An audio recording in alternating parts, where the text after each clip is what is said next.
Welcome everyone for a special edition of National Telegraph Live. Also putting it on my social media networks because the Emergencies Act has been invoked and then revoked, and Wyatt and I are here to explain what happened, why it happened, and how to prevent it from happening again. So, if you want to prevent this from happening again, what you need to do is find your local conservative MP, MPP, or senator. You need to tie them up and put them in front of the thing and play this video, and we will stop this from ever happening again, hopefully. Because this is the return of our arch nemesis, the polling companies. They caused this, and then then they undermine that. Now they're also stuck with the banks. So thanks everyone for coming. Please like, share the video, like, subscribe, blah, blah, blah. You know the internet, you know what buttons to push. Let's get into it. So, but honestly, me and Daniel can say that we actually kind of retroactively liked the Emergencies Act because now we get to indulge in our favorite hobby ever, which is complaining about polling companies, terrible consulting firms, strategy firms, and how MPs are have no spines, and it takes them 27 years to figure out that people don't like what they don't like. Yes. So I put in the thing. So this is on the thing. This is a Twitter thread that I put out to just a quick sort of explanation of, okay, what kind of happened. So I'll start to read this off and why we'll stop and go bring down. I should add invoking. So Trudeau revoking the Emergencies Act explained. I should add invoking and revoking to that. But okay. To justify his massive power grab, the media and the polling companies ran deliberate disinformation campaigns, i.e. framing the Ottawa protest as an occupation. So this is step one of any sort of fake news operation is you plant a narrative out there. In this case, right, this is an occupation, and to mix the message between the blockades at Clouts and the people protesting in Ottawa. So you frame the Ottawa protest as an occupation because people have a much harsher reaction to occupation. That is step one, right? Then, as a follow-up, the major polling companies conduct research on public opinion, which maliciously frames questions. So most questionnaires would start with a question that was actually a statement meant to portray the convoy as bad. So basically, question one on law, if you look at any question one, it'd be framed in a way that, do you support the measures Justin Trudeau is taking to remove the alt-right occupation that has been funded by foreign dark money? Right? When it's framed like this, you get 65% of Canadians are then, against this thing, because when you're reading it, you read and you say, oh, convoy is bad. Are you against the bad guys? Yes, I'm against the bad guys. So then you go this way. This gets the initial number of 65% of the people being in favor of using the Emergencies Act to clear out a problem that was already solved. This does, two things. One, I just explained, it frames it negatively to get the original 65% on. A big part of the support for the Emergencies Act, and a big part of support for any liberal policy, really, a key thing in liberal philosophy politically is people support things because they think it's the popular thing to do. Meaning, once you get below critical mass. So if you get, there's a huge thing. If you get below 50% support, if people believe that support for invocation of the Emergencies Act is below 50%, a lot of people who support it will stop supporting it because a lot of people support things they think are popular. So what you need to do is you need to get support for the invocation of the Emergencies Act above the 50% threshold, usually around over 60%, to make it look like an overwhelmingly popular thing to do. So this then creates a feedback where people think it's popular, so they support it because they think it's popular. This is the two-pronged thing of this polling question, right? Here's where the problems come. However, when the government starts freezing people's bank accounts without a court order, beating up peaceful protesters, and threatening an indefinite police state, framing the measures as benign is no longer possible. All right. So this is again where you need to. This is where if you're holding a conservative MP right now and they're watching it, give them a shake. Give them a good shake right now. Right. This is where you need to really shake them. Start their brains again. Just like if there's an on or off switch, hit it. This is all conservatives. They don't understand right now, but give them a good shake right now if they're watching this. Because what was done is this was so deliberately misframed. And this is something the Liberals do better than the Conservatives, is acting without polling data. Now, all of the parties are run by polling data and focus groups. The Conservatives are worse than the Liberals. And the reason why the Liberals succeed a lot is because sometimes, love them or hate them, they have whatever ideology and they will go out preemptively. And Justin Trudeau sometimes doesn't care what polls or people think. He will go state his narrative. And by stating his narrative, he frames it in a way that brings people to him. The Conservatives can undermine this if instead of waiting 48 hours for their internal polling to come in, they get out in front and state their own narrative. So Justin Trudeau got to 65% on this because he was able to frame this as bad people doing bad things. Do you support getting rid of the alt-right occupation that is a danger to Ottawa citizens? Right? 65% of people support that. However, if the Conservatives got their own narrative out there and said, do you support Trudeau using Emergency Measures Act to clear out a peaceful protest, right? Not like less than half of people would support that. So because the Conservatives failed to get out there preemptively and frame this as Trudeau invoking emergency powers to clear up peaceful protest, they allowed this to happen in the first place, right? So let's continue going. I was just going to quickly cut in here too, and as silly as the Conservatives are, because I think this could have the two best scenarios, and we actually kind of ran into what my opinion is one of the better scenarios. The best scenario is, of course, if the Conservatives came out guns blazing right when Justin Trudeau tried to do this and went after him for going after peaceful protesters and whatnot. But we kind of got a little bit of a good scenario, and you're going to expand on this a bit, is that Justin Trudeau kind of, because of the crappy polling out there that was pushing his point of view, he ended up overextending himself. And now he's in the position where he suddenly realized that when you don't have scuffed polls asking people whether or not they support the Freedom Convoy and like cracking skulls, that you actually become very unpopular. Yeah. So I'll say, Cheryl, we will eventually get to this question. It's a very good question. I'm just acknowledging you've asked it, and it's going to be answered in due time. And the answer is essentially yes. Right. So why you're right about that. Right. So this is, again, what I said. This is why 48 hours later, this Conservative Party starts to speak out against the act, since their internal polling data changed under the more honest terms. And I say, for the record, the CPC is fully incapable of wiping their own posterior without conducting a focus group or a polling session beforehand. And what I mean by this is, you look at why people might have been wondering, why aren't the Conservatives saying anything during the Emergencies Act? Why aren't they saying anything? Why aren't they saying anything? Because they were looking at flawed polling data that took 48 hours to change, because however hard a polling company and a focus group works for, and they're extensions of the Liberal government, but however hard they're working at the moment, they can't dishonestly frame what's happening once it actually starts happening. So once people start to see the Emergencies Act and see, because they actually, once they see it in reality, that's the question they're answering, right? It's, do you support this? And you can look on TV and see what you support. Do you support the Emergencies Act? Right? That's now the real question. Whereas the question that was asked to invoke the emergency was, are you, like, the alt-right convoy is very bad and only evil people do support it. Do you support it? Right? That's how they got the 65% number. Then the real question became, do you support the invocation of these crazy measures? And then once the Conservative Party internal polling said, oh, our members actually don't like the fact that we can give Justin Trudeau the power to seize all your bank accounts and throw you in jail without cause. Then the Conservatives got out of it after 48 hours when the polling data changed. Right? And especially, I think this even happened like within the first 24 hours. I think the only MP who came out hard against it after about a day was Mark Strahl. Like, he's an MP from BC, a Conservative MP, and he did a fantastic attack on the Emergencies Act. I think it was even before the regular debate started. He made his own statement, or I think he was like the first statement when they were debating the Emergencies Act, and a lot of the Conservatives were kind of like tiptoeing around the issue. But yeah, like the Mark Strahl is kind of a nobody MP, but by just going hard after them, he became actually quite, I think, well known for going after them on the first day. And I think that's what also encouraged some other MPs to sort of speed things up. But yeah, like Candace Bergen and like sort of the inner core of the party really didn't let loose the full resources of the party to go after Trudeau until, they've done like 3 different focus groups and made sure that everyone was okay with was against old women being trampled by horses.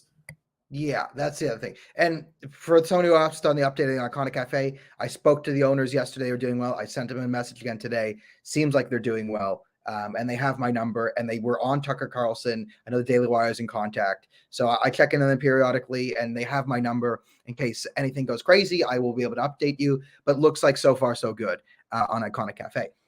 Now, I mean, basically, I end the thread with saying, I'll just read the last tweet because you get the point.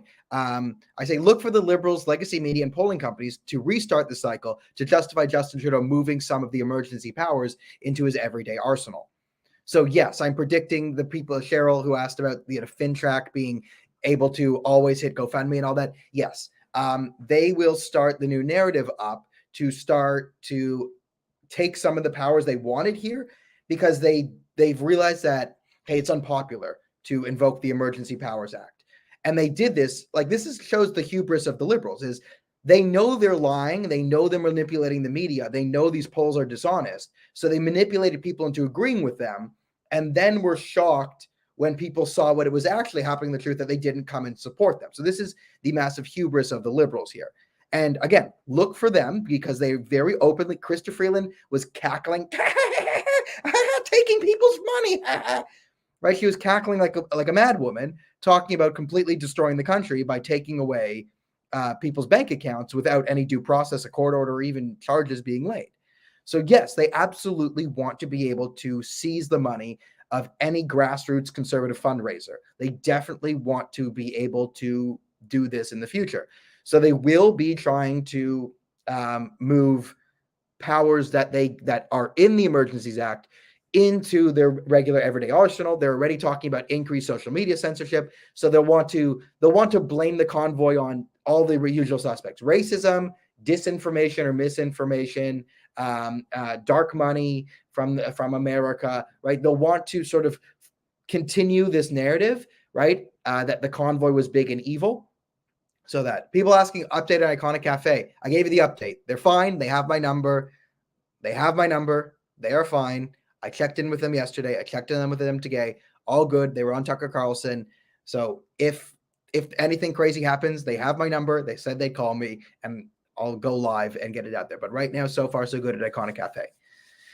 Okay, so you have this, which is the big thing that the Conservatives need to learn is this is how the polling company is flawed. Like all these narratives being put out there that by the polling companies, like, oh, if you do, what was the other one? It was the good guy, Brian Budget, put it out there saying like, oh yes, if the Conservatives are seen to be backing the convoy, they're going to lose in the general election. It's like, no, that was based off a flawed concept of people misunderstanding what the convoy was. Like that was a flawed narrative to begin with. There's so many flawed narratives in the polling data, and the polling data run the Conservative Party. One of the biggest ones, especially with stuff like Abacus data and Maru, is that they're online polls, and an online poll doesn't mean that they somehow get a bunch of people's email addresses in Canada and send them out. It's usually their subscriber list, and a lot of people who subscribe to these polling companies like email lists are Liberals. So you're getting like 70% Liberals or NDPers and Green Party people in these polls being polled on the convoy.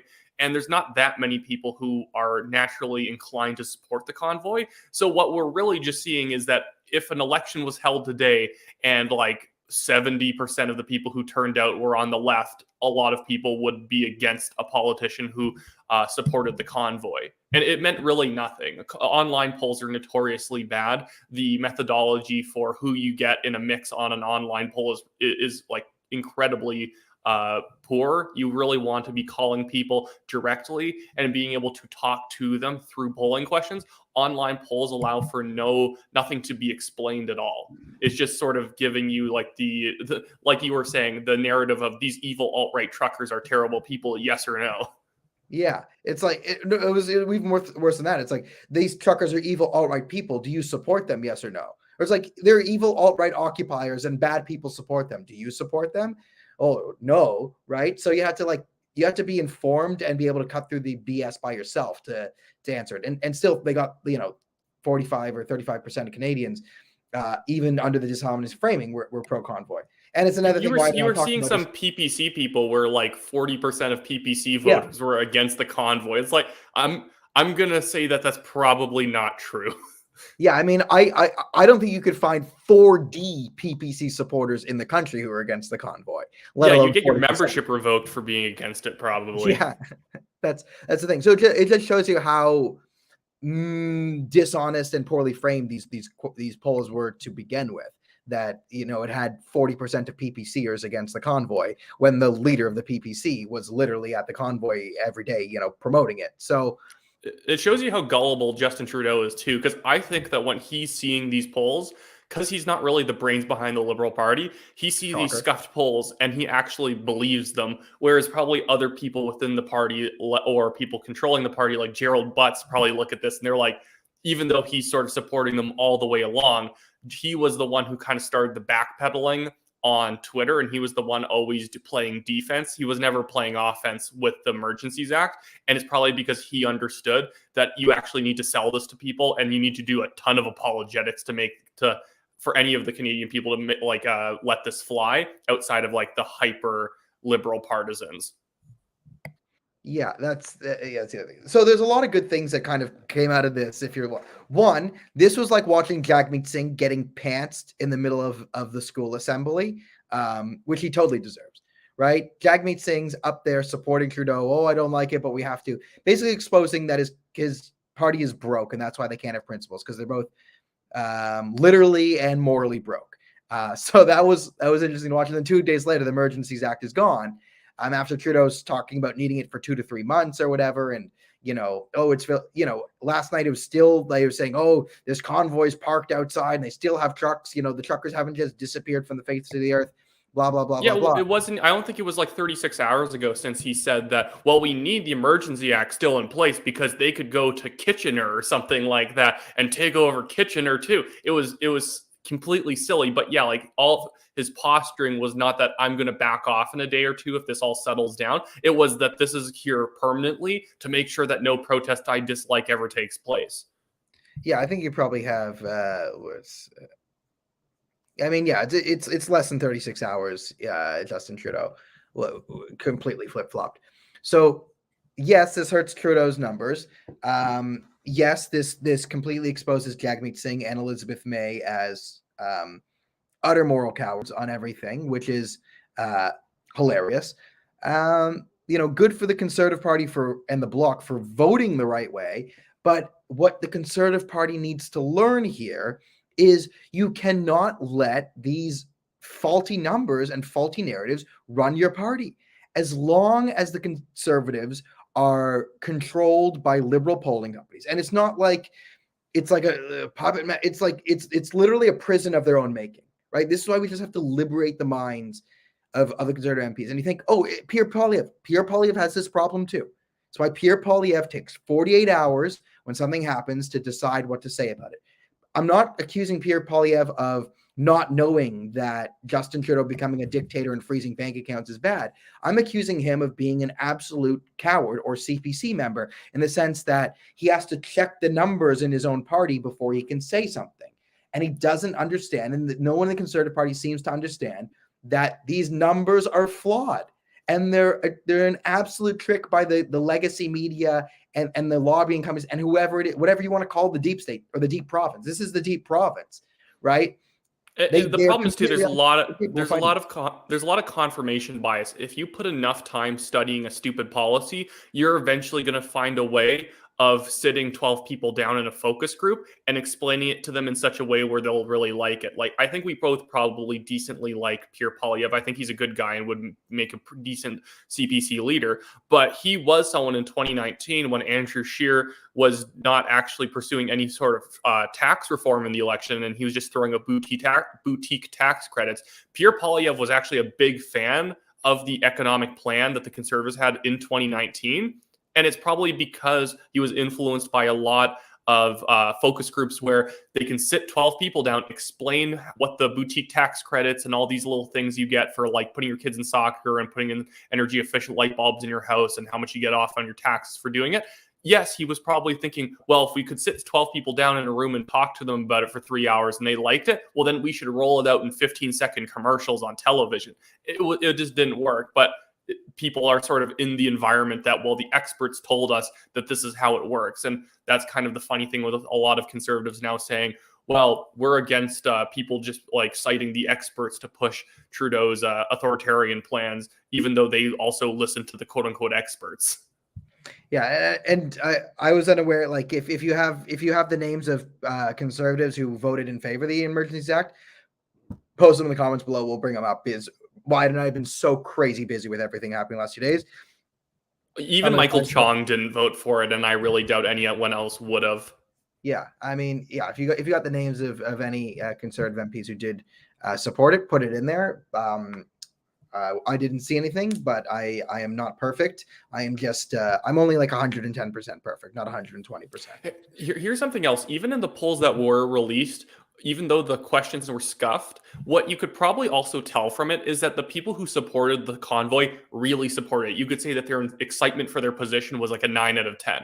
Whereas the people who were against it, the vast majority of the people who were against it, who are outside of Ottawa, were probably more like a 4 out of 10 in terms of they really didn't care about it that much. It was sort of a funny thing to read about in the news, and that was it. So whereas the conservatives in all those polls showed that they had 42% of their party who didn't like the convoy, and the Liberals had 76% of people who didn't like it, or like 82.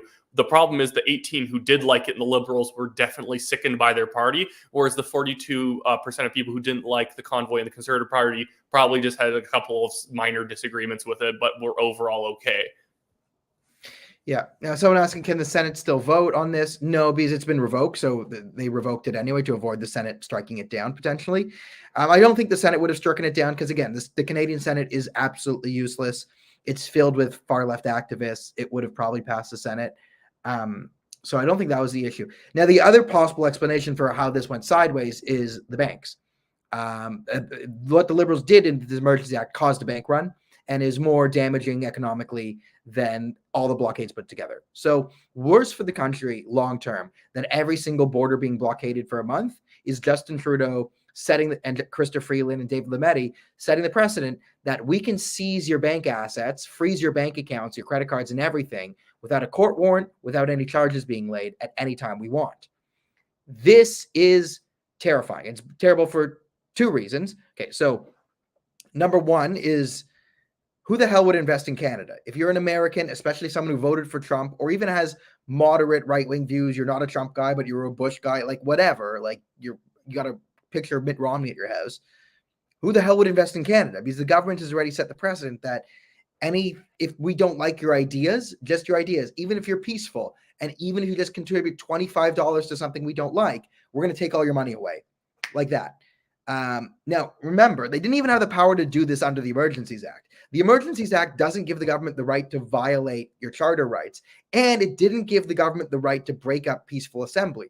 Yet they did violate charter rights, and they did break up peaceful assembly. So they took more powers than the act even gave them. They're just able to do this because the Conservatives are feckless cowards, and the media is bought and paid for. Now, the second thing is a lot of smart people, a lot of people maybe in this chat said, wait a minute, if they can just take my money because I disagree with the government and the Canadian banks are helping, I'm taking all my money out of the banks.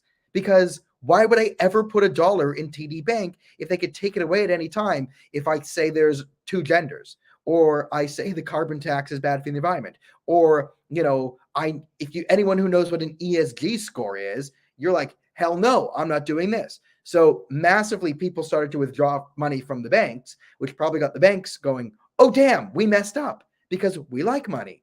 And now with, half the country pulling their money out of the banks because they don't trust us because we're evil and we're not trustworthy and we're basically stealing people's money. Maybe we need to stop doing this and, actually shut it down, because I think So it might have been less. Keep pulling your money out of the banks. Keep pulling your money out of the banks. Keep doing it. Keep doing it.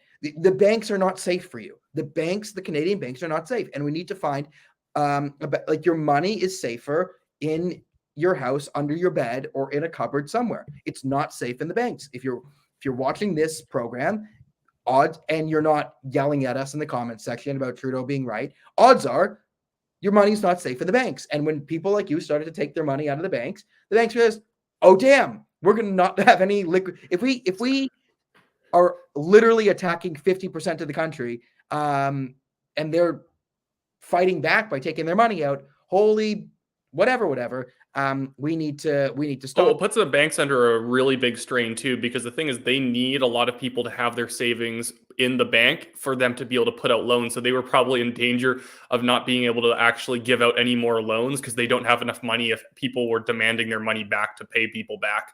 But oh, and sorry, here I think I should make a terrible sports analogy just for your benefit, Daniel. I So love it. I'll fix it later. it's like if Justin Trudeau and the Liberals are like a football team, essentially in the owner's box, Mark Carney and Gerald Butts are sitting there, and it was either that the Liberal polling was absolute flatlining internally, and Gerald Butts came down from the owner's box and beat Justin Trudeau and Freeland to death, or it was Mark Carney getting a bunch of banks complaining to him, and he called them up and made sure that they stopped this right now before they lost every single slightly fiscally conservative Liberal voter.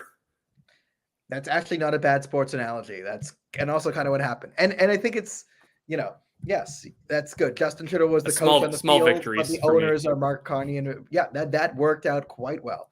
Yeah, if you had said, it would have been 10 out of 10 if you had said, if you just pointed out Trudeau as the coach. I think 10 out of 10, you nailed the football team analogy. So guys, give it up for Wyatt for making his first accurate sports analogy. Please like, share, subscribe, because for more Wyatt sports analogies, that's what you're here for. Yeah, we'll see if you will.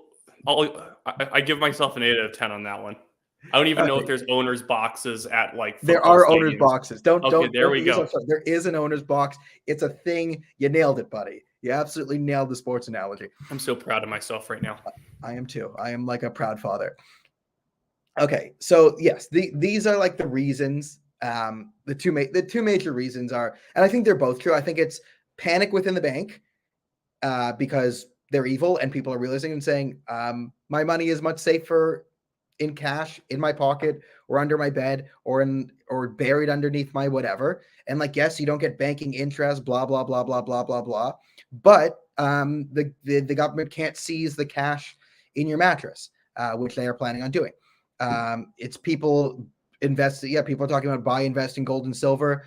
People are going into Bitcoin now, because this has really been a moment for Bitcoin to shine, as the government has shown that it is unable to freeze Bitcoin assets and the individual wallets that you contain. If you have an individual wallet in Bitcoin, the government was not able to take that.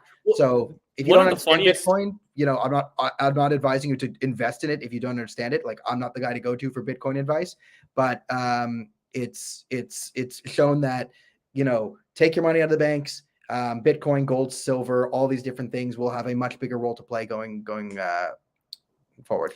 I think one of the funniest episodes of the banking freeze and like the government's attempt to seize Bitcoin wallets was when they contacted one of the Bitcoin trading websites or applications or whatever. I forget which one it specifically was, but Chrystia Freeland and like Canada's, I'm not sure which department contacted them, but they demanded that they freeze the wallets that were connected to a bunch of the organizers. And immediately the Bitcoin website or like application had to come back to them and say, I don't think you understand how Bitcoin works. We just are facilitators of transactions. We at no point touch any of the money that goes between the wallets, and we have no ability to freeze wallets because the wallets are only owned by the people who have them. Like, it's not anyone else's to like own or anything like that. And like the government kind of had to leave with its tail between its legs from sort of going after the Bitcoin I guess facilitating companies. It was kind of sad, and I think that the government realized, because they probably don't have a lot of crypto experts around them, and I'm not one either, obviously, but they probably also realized that the banking kind of run was going to start getting way worse than it already was, because there was alternatives that were completely foolproof for the people to transfer their money over to. Yeah, and again, we don't understand Bitcoin, but I do know that the $1 million in Bitcoin raised, that money actually did start to get to the truckers. It was the only money that got through is they are able to take Bitcoin, convert it to actual Canadian dollars. So truckers were not getting Bitcoin. Bitcoin was being converted to Canadian dollars, and that was being sent Well, through it was untraceable being means done in to the two different truckers. ways. Some people who were like didn't know what Bitcoin was, couldn't figure it out, wouldn't want to try and figure it out. They were being given cash. Like what they had to do with the wallets is that the government was monitoring if the wallets tried to transfer the money to a specific bank account, because if they did that, they would have immediately frozen it. So they took the million, dumped it in a much larger Bitcoin wallet where you couldn't track any of the money, or nor could you freeze any of the bank accounts that that large wallet gives money to, because there was like tens of millions in it, and you would be freezing random people's accounts all over the place if you were to do it.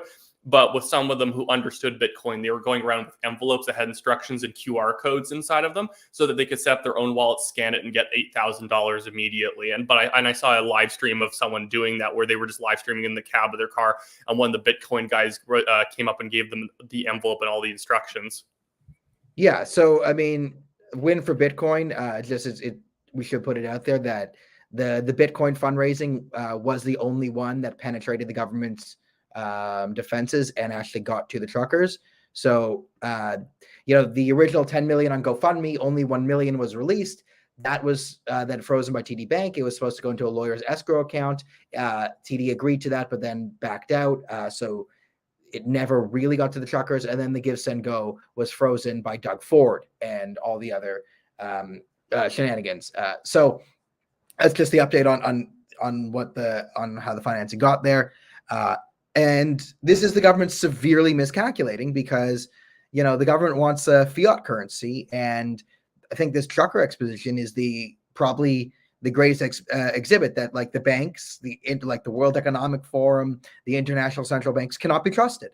And we're not going to tell you what to do with your money because we're not financial experts, but a lot of people are just going, okay, cash, gold, silver, hard assets, or cryptocurrency, and whatever your personal choice is there, good for you. But I think a lot of people mass awakening and taking their money out of traditional fiat currencies of the banks, and this new push for digital global currency tied to a digital global passport. I think they're gonna have much harder time getting buy-in from a lot of people because they went too far here in Canada. And you guys know, I'm not I tend to tone down the extreme rhetoric, and I won't get up there being like, Trudeau is a traitor and must be killed and we have to go and storm. I am totally not that guy.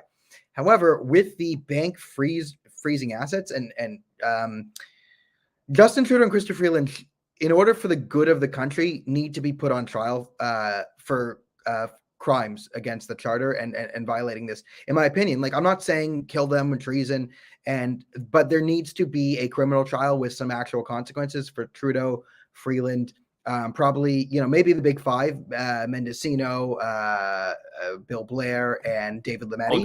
Not Algabra for the. I mean, I'd like to see Almar Algabra in there too, but those five sort of. That would be for different reasons. Yeah, I mean, but I think definitely Trudeau and Freeland as finance minister and prime minister, in order to restore financial confidence in the country. If you want, listen, if you're I don't want to say old stock because that's a different connotation, but if you're pretty old school and you're one of the more centrist people watching this, well, thank you for coming in and being pretty centrist here. But let's all be honest and say, in order to restore consumer confidence in the country, in order to have foreign investors feel confident putting dollars in Canada, they're going to need to see that the people who tried to seize money from innocent people without charges or bank warrants were punished. And there needs to be a deterrent from that ever happening again. Oh, and it would be the same thing as just letting any other sort of financial fraud in a country go unpunished, even just in the free market. Yeah. If Ponzi schemes were not illegal and other sorts of things that weigh down the economy, make it less efficient because it's just sort of like a black market economy based on nothing. Of course, people would be dissuaded, and it's even worse when it's someone in the government who's not, ripping people off or committing fraud, but they're essentially making your money worthless overnight based on political views. And this you could argue, especially because Trudeau backpedaled in this manner. He knew what he did was wrong. There is no doubt he knew what he did was wrong. And if there was a trial, I'd love to know the moment that he realized that he was going to back out of this just because of polling. Yeah, and listen, what are the odds of this happening? Low, very low. And that's why the country's in very, very serious long-term trouble because of what Trudeau and Freeland did this last week. But I'm just saying, for the good of the country, I mean, best case scenario is Justin Trudeau watches this live stream and agrees to, like, you can avoid all this if you come out, say, I am sorry I did this. Freezing bank accounts was wrong. Because of this, Chrystia Freeland and I must resign. We failed at our duty. Like, if he does that, then we don't need a criminal trial or whatever. If he can say, this was the mistake, and for this reason, I'm falling on the sword, that's the best case scenario. Now, what are the odds of Justin Trudeau apologizing for his own actions? Negative 14.732%. Well, unless they try and replace him as leader, and the only way that they don't absolutely disown him and like make his life kind of a living hell is that if he apologizes to make it easier for the new leader to sort of operate without having as much of the stink of Justin Trudeau on them. That'd probably be the only way. But yeah, Justin Trudeau, out of his own volition, does not actually apologize without it kind of being forced onto him. Yeah, I mean, yeah, that's the thing. And then people saying he's never going to apologize. Again, I put the odds of Justin Trudeau apologizing at negative 14.27, whatever percent. So I understand. I give him a 2% shot. I'm a little bit more confident. You're a little bit more confident. You have positive. You're at like 0.2%. Yeah, I'm at 2%. I'm at a solid 2. 2%. Okay, so why at 2%? What an optimist we have here. 2% chance that Justin Trudeau does the right thing. That's quite remarkable. So, maybe a good thing to move on to is just what this whole Emergencies Act situation has done to both international organizations, kind of like the World Economic Forum, as well as the mainstream media in Canada, the legacy media. I know the World Economic Forum isn't specifically tied to the Emergencies Act being invoked, of course, but even like today, I was watching Ben Shapiro's show, and he did a whole 5 minutes on Chrystia Freeland and the World Economic Forum and how Klaus Schwab's an absolute nutcase. And I think it's more so that it made it mainstream to call it out. We had Conservatives MPs trying to call it out, and then everyone noticing that the Liberals were oddly skittish on answering about who was a World Economic Forum member or who supported their agenda. And it made a little bit more, culturally acceptable to call out strange international institutions that have really nutty economics. Yeah, I mean, the convoy this is the most successful social movement I've ever seen. Wyatt is right about the fact that it brought Klaus Schwab and the World Economic Forum and all their policies into center stage, because this is Justin Trudeau, Chrystia Freeland, Jagmeet Singh. They all pushed this and they all got burned doing it. Again, watching Jagmeet Singh's political career explode over the last week has been the silver lining of all that. And the fact that, yes, now Ben Shapiro, who's a very mainstream conservative figure. I mean, Ben Shapiro does not go into a lot of super deep statey type stuff. He keeps it pretty, A, B, C, right? It shows that the World Economic Forum, Klaus Schwab, international globalist, banking sociopaths are a big problem, and they're a real problem, and they are a real point of conversation that we need to have. We need to start talking about, Chrystia Freeland being on the board of trustees of the World Economic Forum, while being Finance Minister of Canada. We need to start having these conversations and also push these conversations into the lexicon of the Conservative Party in general. And the thing is, it's not even what some people make the mistake on is that they end up trying to overly they try to make almost a conspiracy theory out of the World Economic Forum. It's really not. It's very straightforward. Their economics are insane. They Klaus Schwab in his own office literally has a statue of Vladimir Lenin. The guy is a socialist. He's not like a full-on Marxist socialist, but he's some sort of third way type of a socialist. And when you have people following his lead, well, of course, that's radical. It'd be like if we found out a bunch of conservatives were part of or members or part of the Tides Foundation board. Tides Foundation isn't like some sort of weird cult, but they definitely have incredibly strange views on the environment and oil and gas. And if you're part of them, it signals that you shouldn't be anywhere close to the government, because they are a radical organization that pretends to be mainstream. And that's kind of the same thing as the World Economic Forum. It's not like Klaus Schwab's an incredibly powerful man. He really isn't. He's kind of an incompetent buffoon who's been trying to become relevant for over 50 years and has sort of gotten that these days. But again, at the end of the day, it's more so just that there's certain dumb people who are dumb enough to even follow Klaus Schwab's advice on economics, and those people should be absolutely ostracized from Canadian politics. Yeah, this is Klaus Schwab. I am telling you, I got something called Project Syndicate. Greta Thunberg, she likes it. This is actually page 1 of Project Syndicate. And now you'll eat the bugs. You will know nothing and you'll eat the bugs. Oh, and just letting everyone know, when Daniel mentions Project Syndicate, that's an actual thing. It's not a joke. This is a bald German technocrat talking about his top secret plan, Project Syndicate. I think everyone who's seen a movie knows this is the bad guy. Yeah, Sean Connery's in his basement he's on the stage talking like this. I control all the world's governments, at least half of them, and we have a new plan to engage the world. It's called Project Syndicate. You can learn more. Like, come on, guys. Come on. Yeah. It's right there. Sean Connery's in his basement on a board with a laser about to cut him in half. Exactly. Except I don't want to give him the credit of him being like an evil Bond villain who's capable of all this stuff. Like, in my view, it's just a laser pointer. It's just it's a laser pointer. Like, this guy Klaus Schwab, yes, he's evil. Yes, we oppose the World Economic Forum. Yes, blah blah blah blah blah blah blah blah blah. But I just want to let you guys know, this guy isn't a megalomaniacal Bond villain. He is a megalomaniac, but he's Team Rocket from Pokemon, who always get blasted off again. If you don't get the reference, one of those guys who corners you in one of those sorts of cafes and wants to talk to you about anarcho-syndicalism and why he thinks it's the best economic it's the best economic theory ever.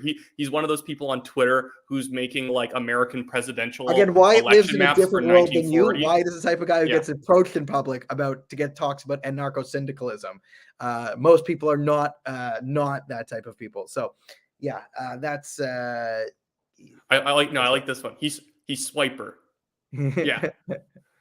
Let's just leave it at that and then move on to the legacy media in Canada, because I think they absolutely destroyed their reputations in front of a lot of Canadians who were probably absolutely happy to read them and accept everything they said before this.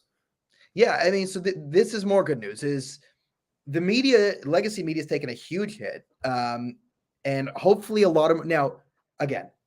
Not everyone's going to wake up. Some people will still have their heads stuck significantly up their posterior, and there's just nothing we can do about that. But there are a lot of people who saw the mainstream media engage in a wide-scale disinformation campaign deliberately and pair that with the government in order to seek more power. So a lot of the crazier people, like one of the lines I said is, if you went on the streets of Ottawa, and you guys, I'm not sure, I was on the streets of Ottawa, interviewing people. And listen, some people were very sensible. Most people were very sensible while they're there. I talked to a fireman who wasn't allowed in a burning building because he didn't have his papers. I talked to like a mechanic or whatever who got the first shot and got incredibly sick for a month, so he couldn't take the second shot. What are they supposed to do? And a lot of people just had very succinct views. There are some people, though, who were just batshit, every conspiracy that's out there they believe, totally insane. Like, but of course that exists in every crowd of 10,000 exists in every movement. That's what I'm saying. But all their mad ravings about Justin Trudeau, it turned into prophecy. Like all the craziest people and what they said about Justin Trudeau, they were all ended up being right. That's the thing. And people saying, okay, so I think, why did he backtrack on this? If you're talking about the Emergencies Act, that was the first half of the show. So if you go back in the beginning, we explained the polling data and the banks and how they created a narrative and how it blew up on them, and then how the numbers changed when they actually framed reality. Basically, Trudeau was dumb enough to believe in his own myth fully and believe all the fake polls that were coming out, which anyone who knows anything about polling methodology, or at least knows what their neighbors think on this issue, knew that we're completely hollow, but he sort of went whole hog on it, and that's really it. Yeah, and he created a false narrative, and he believed it to be true, and then it blew up in his face when the narrative itself eroded, which is, So I'll answer this question from Risa. We are hearing about auto citizens being upset about the convoy. Was it real? Listen, there were some auto citizens that were upset about the convoy. That's true. But a lot of them never really got into it. So for example, my cousin who's in University of Ottawa Law School, like, you know, we were meeting up. I was there. She had like been back for the day. I'm like, oh, we're meeting up. You want to meet for brunch? And I'm like, we can, but remember, I'm not going to show my papers at a restaurant. That's how it works. So I'm like, have you been to the convoy yet? She's like, oh no, I haven't made it down. I'm like, okay, we're settling it. Saturday, you're coming down. This is before things got crazy. I'm like, you're coming down. We're just going to walk through. We're going to hang out. We're going to walk through. You're actually going to see what's down here. And then we'll go into a restaurant that doesn't require us to show our papers, and we'll sit down and eat and hang out like it's 2019. And we did. And then by the end of it, she was like, oh, okay, I kind of, you know, I'm a bit more whatever. So yes, the CBC and mainstream media, everyone they're interviewing is someone who is a political activist, like that Happy Goat Cafe or whatever. That guy is a political activist. He shut down his I passed by a store. His store wasn't even in like the convoy zone. Like he could have been open and kept the masking there, but he just decided to spite himself.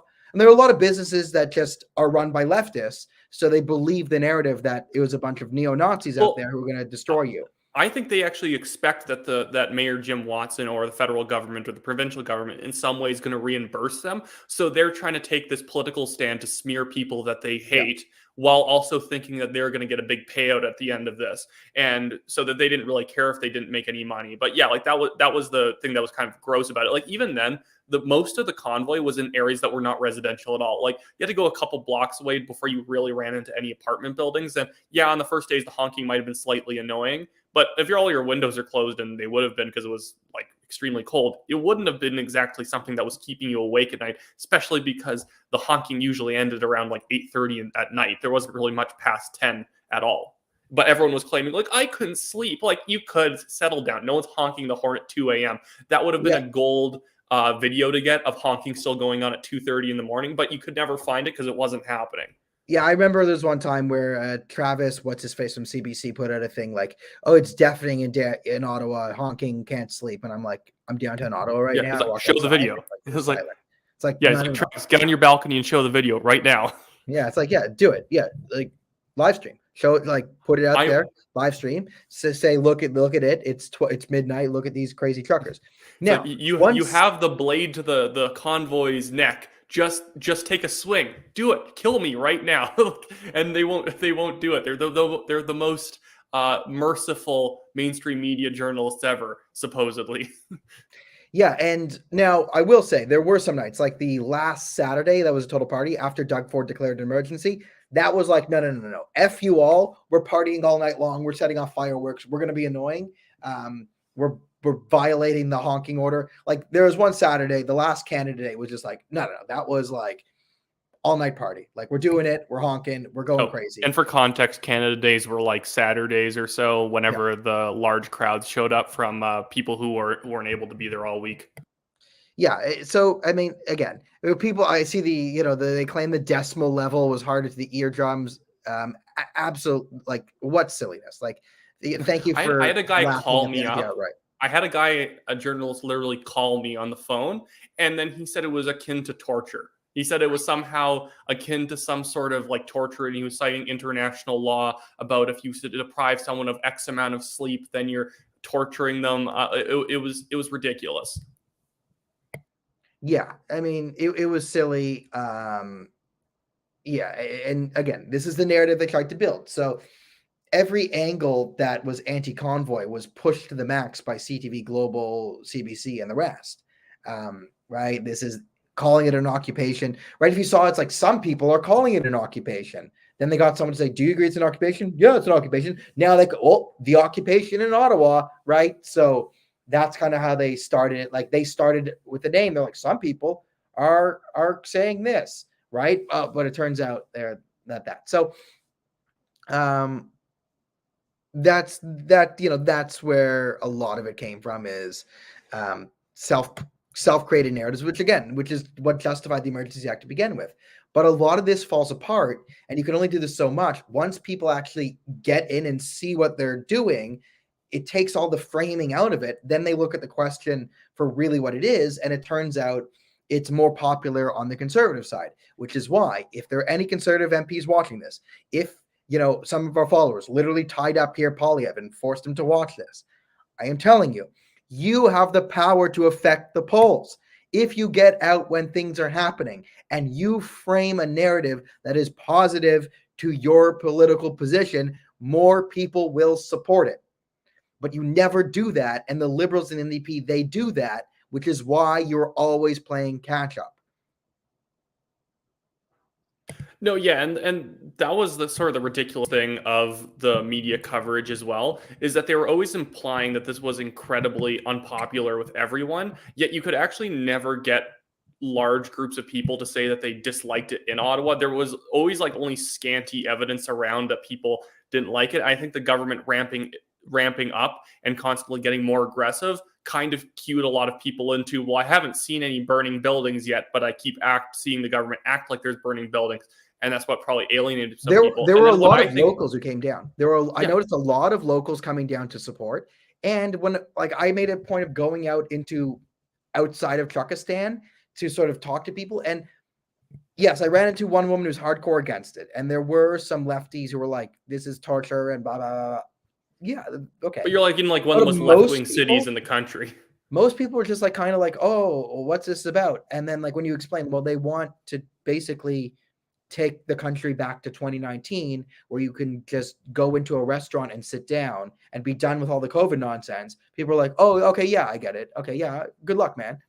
Like if you're I knew so many young Liberal voters in my life who they actually support the convoy because they, as healthy young people, find this all completely silly. But one of the other things I think the legacy media did that was extremely annoying to the average person who might have even disliked the convoy was that they kept talking about themselves. Half of the convoy coverage was how all the media members are so upset. They're so put upon. They're like, Glenn McGregor is like crying into his own sandwich because he wasn't invited to a bunch of press conferences. And the one time that he was allowed into a press conference, he just started screeching about children being in danger or something like that. Like, and not guns, a journalist. and like, are you armed? Are there guns? Is this dangerous? Are we all going to die? Yeah. So like, that's why they weren't allowed in. So it was an absolute clown. It was hilarious watching the mainstream media have to look at like Cian Bexty and the National Telegraph and the Post Millennial and Andrew Lawton's live streams of these press conferences in order to take their notes. It's like, okay, you guys actually get to see what it's like when you aren't allowed access to everything. And they're whining about how this is an infringement on their freedoms, despite the fact that they literally cheer whenever True North and Rebel News are removed from press conferences at Parliament or at the debates or something like that. They're complete hypocrites. And I think even the most centrist person who tends to trust and like, and even maybe takes pride in the CBC being like a Canadian institution, found that kind of gross over time, that all these people kind of think of themselves as better than everyone else and they should be like given complete like a free pass into every single place. Like they're the media is the bride at every single wedding and the corpse at every funeral. Yeah, I'll just address it. The Canada has like a UN fueling station in North Bay. Like it's been like that for 20 years. It's not, the UN's not going to invade. Yeah. And also I would hope the UN invades on behalf of Trudeau because they suck. Because then you know that you could just walk past them, walk into Parliament, and then I would be Prime Minister the next day. So I hope they call in UN forces to suppress us because the UN sucks. It can't do anything right. And then we could just literally walk past them, take their little helmets off, and then we're the captains now. So it's not the UN's not putting troops on the ground in Canada. But if they did, it would take us 5 minutes to get rid of them or overpower them. The UN is trying to like say mean words to Russia right now over invading Ukraine. Yeah. They're completely pathetic. Like not since like the Korean War has the UN been at all useful, and even back then it probably wasn't that they weren't that useful. Yeah, that's the thing.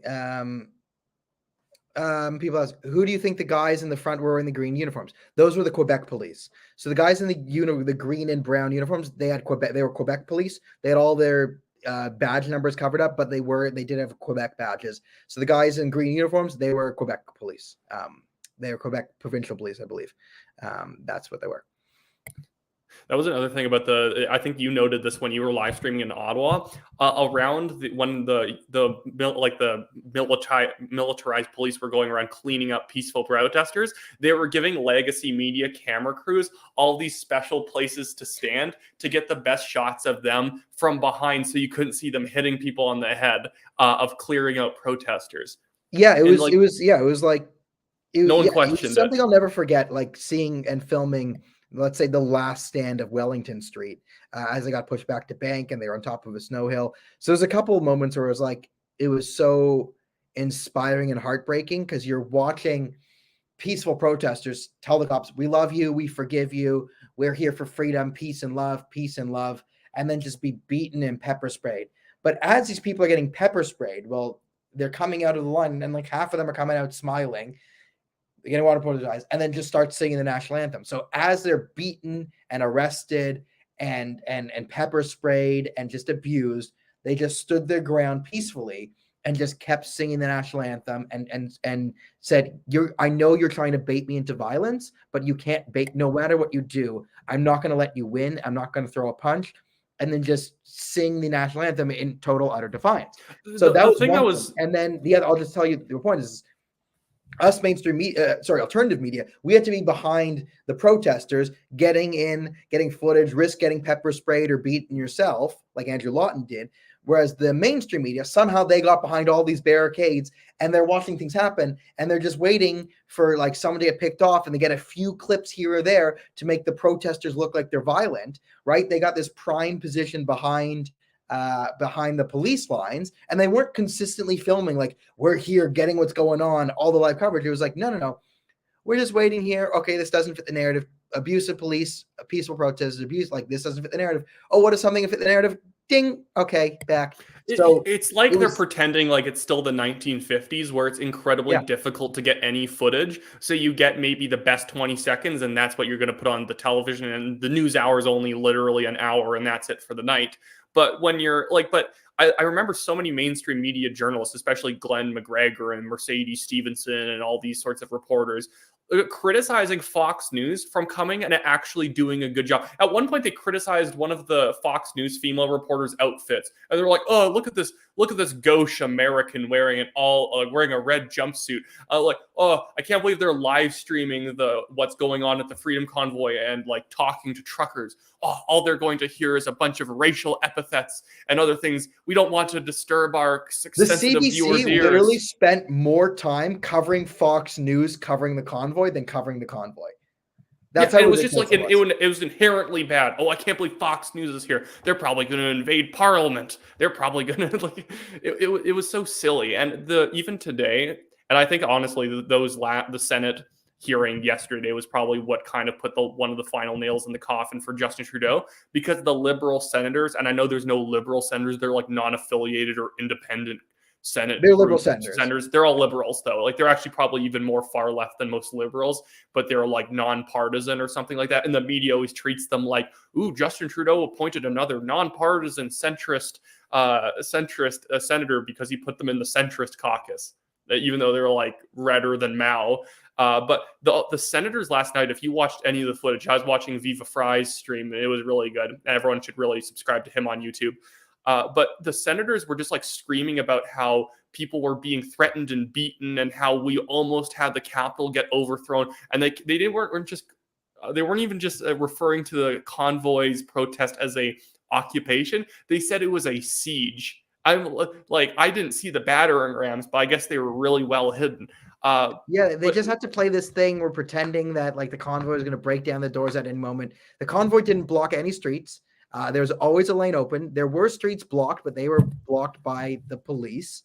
And the great irony of this is the Emergencies Act was invoked right after the convoy had made a deal with the city of Ottawa to start moving trucks around to relieve tension on the city of Ottawa. Like, the convoy was working with the city of Ottawa to make this as unintrusive as possible and cooperating and showing good faith. And as they were showing good faith, that's when the Prime Minister says these are domestic terrorists and invokes emergency powers. So it's ridiculous, right? And then here's the fascinating part of the story here, and we'll cover this later, but the media article coming tomorrow.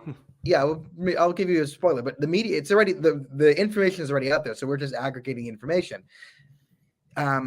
What did the media report? That the person who arranged, they were saying allegedly the person who arranged the deal between Jim Watson and the convoy was like someone French, I can't remember. It was David French. David French, some former Doug Ford organizer. That wasn't true. The person who actually initiated the deal between the city and the convoy was Randy Hillier. Now, this goes to a lot of other stuff with Randy Hillier, but it was Randy Hillier who actually got the convoy to start negotiating with the city, and the city was negotiating in bad faith. Then when the city totally backed out of the arrangements they were doing, Randy Hillier got on Twitter and started bashing the convoy organizers for being cowards for negotiating with the city when he was the one who arranged the deal in the first place. So this is another fascinating element, is it wasn't David French who was doing it on behalf of Doug Ford, but it was actually Randy Hillier who was the one who had broached the agreement, the negotiation between the political class and the convoy, which makes it all the more interesting. Oh, and that was from day one. A lot of us were immediately like, Randy Hillier's there, he's going to cause trouble. Like, Randy Hillier immediately started trying to like rip down barriers and was pretending like he was organizing somehow the convoy in any way at press conferences. Oh and yeah, like I was there on the ground. I was there. Listen, I was there on the ground. I was talking to convoy organizers. I was in the thing. There were times when, like, again, because TNT was one of the places that got access to the media, all alternative media. So I was in there, and there were days when Randy Hillier was calling different people, telling them all different things to, like, basically he arranged for 2 different press conferences to be going on at the same time. He was always undermining who's the real leadership, who's not. Randy Hillier was a absolute force of disinformation and confusion within the convoy leadership. He was using his position as like freedom fighter to sow complete discord and confusion within convoy leadership and between these. Like, there were numerous times when it was just like, okay, who told you this stuff to be here then? Well, Randy Hillier gave me a call, and it's like, okay, so this is why there's an absolute cluster F happening right now, is because Randy Hillier is calling 8 different people, giving them 8 different things, and doing the thing. So that's just some behind the scenes. I have one photo. I have one photo to quickly show on screen here as well. And this is, I don't know, this is something personal as well, just because I find it funny. But like, Randy Hillier was the one who brought along the actual weird people on the first couple of days that had to be called out, like the people like this on the first couple days of the convoy protest in Ottawa, who are dressed up in flak jackets and like other sort of military garb, looking like a bunch of feds, as if they were going to start up something and try to invade Parliament. Those people were the ones who were there supporting Randy Hillier, who were wearing like tactical gear and helmets like they were part of the January 6th and riot. The Canada First people like kept trying to harass me whenever I was doing live reporting, and they tried to bait me into like I guess complaining about anti-Semitism. Like, they were clearly like kind of like trying to, like, it's like, Christ is king, right? Christ is king. Christ is king. I guess like the thing I think they were trying to get me to say is like, no, you're bullying me with Jesus. So they'd be like, look, the Jew doesn't like Jesus. But it's like, I've been actually bullied by like the deep state. Like, I've gone against real anti-Semites and like real problems, like Tyler Russell and his goons. Like, there's really nothing you could say to me that would hurt. It was these people like Tyler Russell, and I think this is it. Yeah, from Jeremy McKenzie's Telegram board, and this is what sort of Randy Hillier was stirring up was a lot of this sort of, the leaders of the convoy aren't the real leaders of the convoy. They're actually there to just undermine us, and they won't let us do what we have to do, sort of garbage. But they're all actual nutcases, and these people are actually alt-right. We're not talking about, if you believe in, like, if you're social conservatives like me, you're an alt-right, or that's not what that is. But these people are like white BLM. They're absolutely out of their minds. They're a tiny minority, but it seems like Randy Hillier pals around with them because they will promote the hell out of them if he just gives them a little bit of attention. Yeah, that's why his party used to be named the Ontario First Party. Now it's the Ontario Populist Party, because it was supposed to sound like Canada First, that weirdo Tyler Russell's organization. Yeah, I want to be Nick Fuentes. Yeah, I mean, it just shows you, like, and it seems like the plan from Randy Hillier is to undermine the New Blue Party, because there is a legitimate party that is registered, run by the Belinda and Jim Kalaharos, who've been consistently anti-lockdown. And it looks like Randy Hillier's job is to sort of suck up all the oxygen, be the voice, say all the biggest things like, this is horrible, this is, and rally, because, guys, this is BS. And like, when Randy Hillier says these COVID rules are absolute BS and need to go, he's right about that, right? So he's not wrong when he says that. What he's wrong to be doing is he sucks up all the oxygen, and then what he's going to do is he's going to get a lot of the sort of highly motivated people who are not going to vote Doug Ford, And instead of joining the New Blue Party, so there's a coherent grassroots right of center movement that wants to end the lockdowns, he will be running candidates as independents against areas where New Blue is strong to make sure that New Blue doesn't get any seats in House and there's no more opposition to Doug Ford. This to me looks like what his plan is. This is why Randy Hillier has been able to take money and make basically over $100,000 from the rebates from being an MP, whereas Belinda Kalaharos hasn't been able to do that because they burned down her EDA and all her different funding mechanisms to completely starve her out. This is how the deep province operates, the deep state.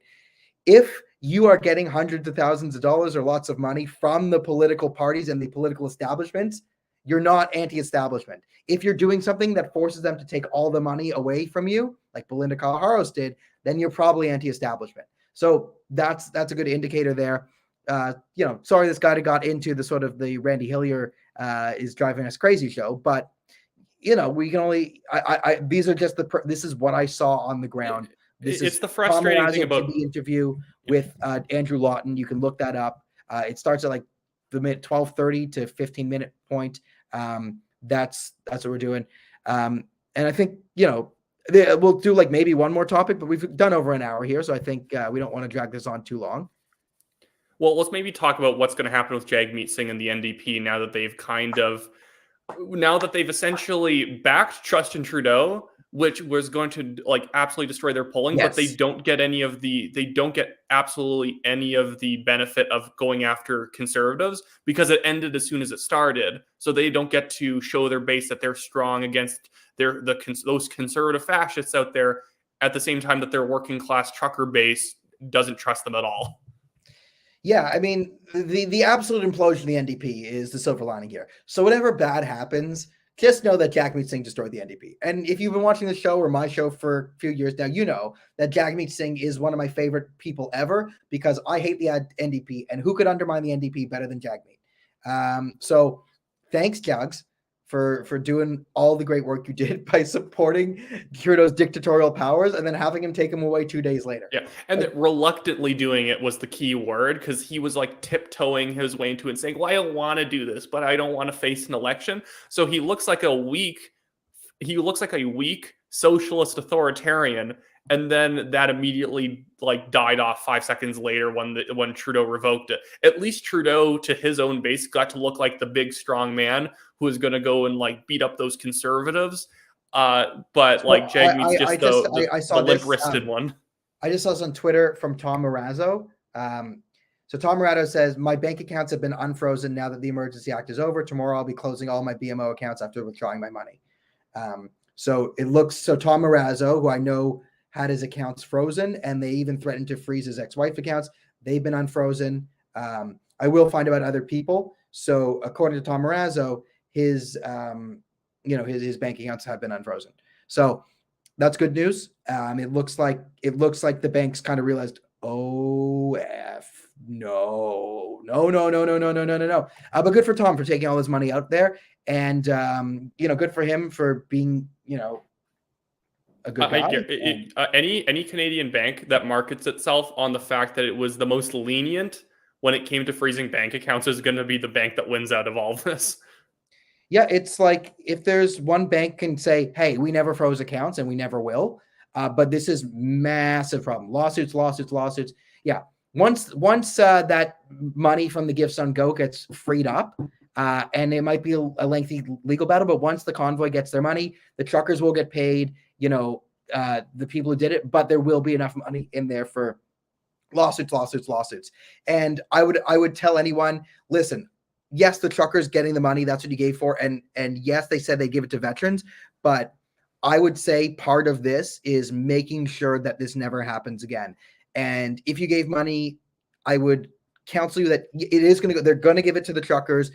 Millions will be sent to the truckers. And I'm not saying that, but I think it is a very good use of these funds to at least use $1 million in that thing as a war chest to make sure that all the truckers people who like Tamara needs a lawyer, all this different stuff, that all the people who got attacked by the state are defended in the law with good lawyers, and also to attack all the institutions, politicians, police forces who did this to make sure it can't happen again. I think that is a very good use of money to build up a war chest, because that's kind of what you gave money to, is to like save the country. And I do think a good use of money is to put together a good, solid legal team that can make sure that the politicians and police forces and everyone who engaged in this illegal behavior faces actual consequences. Because we might not be, like, again, there might not be any federal criminal investigation into Justin Trudeau and Christopher Freeland, but they will be facing civil action once that money gets freed up. So if you do want, listen, I know a lot of you want Trudeau sent to the International Criminal Court or whatever. You could talk about Geneva Convention to your blue in the face. But I think we all know the ICC, the Canadian legal system, as you've seen, one of Justin Trudeau's friends is keeping Tamara Lich in jail. You can't really trust that, right? The action would need to be taken in civilly from an army of lawyers. So I think I'm seeing a lot of agreeing in the chat. I think everyone would understand that if they have to take $1 million for legal lawfare, and it means the veterans only get 1 million instead of 2 million, I think everyone would be understanding of this. I'd love to see everyone get reimbursed as much as possible, like reimbursed up to par. We don't need truckers making $10,000 out of sitting there. Like, just give them back what they spent and what maybe they lost in certain wages, something reasonable. Because I think a bonus. Like, I do think there's like a little bonus. My bonus, point is, I'd love to have enough money left over that they can basically have like $1 million in a legal fund that then can keep building up to that, which then has a board manage it, so they can help people who are undergoing lawfare from government actors as well as the government. That would probably be a great thing, because I know that the government's probably going to try and go after people once this is all over, not just the organizers, but people who are particularly outspoken or who might try and do something in the future if the government ever goes this tyrannical again. Also, I just want to make a point. I never get why people always want like the Hague or something like that to like imprison Justin Trudeau and like other people they dislike, like the International Criminal Court. Like, I thought we were against the UN and all these stupid international bodies. Wouldn't you just want some like podunk town to imprison Trudeau? It would be more fitting. Localism, come on. Yeah, I'm with you there. So yeah, I think that's a good place to end the stream. Thank you everyone who came and watched this. Thank you everyone who liked, shared, blah, blah, blah, blah, blah. Click the subscribe, click the bell. If you're on the Facebook page, like the Facebook page, follow, like the video, blah, blah, blah. If you're on Twitter, follow us, National Telegraph, Wyatt Claypool, Daniel Bordman. It really helps us out. I know not everyone can give money to alter, but if you just give likes and follows here and help push us up in the algorithm, it means we can get this out there a lot easier. So thanks to everyone who already follows the page, likes the page, subscribe to the YouTube, and thanks to everyone who clicked all the buttons on the internet. We really appreciate it. And we will be back at this tomorrow, taking down the Deep Province. See ya. See you guys, and